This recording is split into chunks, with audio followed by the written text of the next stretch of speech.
ஐயனார் துணை சரியில்ல.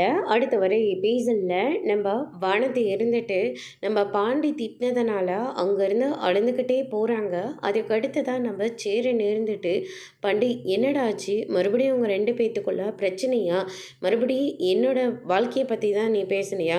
அதான் எனக்காக சந்தா இருக்காங்கல்லடா, அப்புறம் என்னடா உனக்கு பிரச்சனை?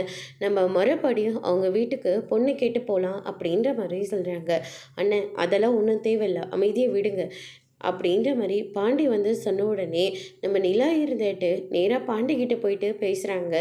என்னாச்சு, என்கிட்ட கூட நீங்கள் சொல்லக்கூடாதா அப்படின்னு சொல்லிட்டு கேட்கவும், அதெல்லாம் ஒன்றும் இல்லைங்க, கொஞ்ச நாள் வெயிட் பண்ண சொல்லியிருக்கேன், கண்டிப்பாக வெயிட் பண்ணுவா அப்படின்ற மாதிரி சொல்லிட்டு நம்ம பாண்டி இருந்துட்டு அங்கேருந்து கிளம்புறாங்க. அதுக்கு அடுத்ததாக சேரன் போயிட்டு, நீ சொல்கிறதுல உண்மை இல்லைன்னு மட்டும் எனக்கு நல்லாவே தெரியுது, உங்களுக்குள்ளே என்ன பிரச்சனை அதை சொல்லு அப்படின்னு சொல்லிட்டு நம்ம சேரன் வந்து கேட்கவும், பாண்டி இருந்துட்டு, அண்ணன் இந்த விஷயம் சோழனுக்கு கண்டிப்பாக தெரிய வேண்டாம், முக்கியமாக அவங்களுக்கு இந்த விஷயம் தெரியக்கூடாது, என்னடா ஆச்சு அப்படின்னு சொல்லிட்டு கேட்கவும், நம்ம எங்கே தங்குறதுன்னு சொல்லி கேட்டால், நிலா நீயை வீட்டை விட்டு வெளியே போக சொல்கிறான்னு, அவங்களுக்கு நடந்தது ஃபேக் மேரேஜ் தானே, அவங்கள வீட்டை விட்டு வெளியே துரத்தி விடுங்க, எங்கேயாவது போய் ஹாஸ்டலில் தங்கட்டோன்னு சொல்லிக்கிட்டு இருக்கா.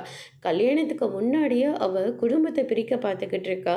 இதே கல்யாணம் ஆச்சுன்னா அவ்வளோதான், மொத்தமாக நம்ம எல்லாருமே பிரிஞ்சு இருக்கணும்னு, இப்போ தானே நம்ம ஒரு குடும்பமாக இங்கே வாழ தொடங்கியிருக்கோம், ஒரே நிமிஷத்தில் இதை உடஞ்சி போயிடக்கூடாதுன்னு அவள் எனக்கு தேவையே இல்லை அப்படின்ற மாதிரி சொல்கிறாங்க. அதோட இன்னைக்கான பிரமோ முடிச்சிருக்காங்க.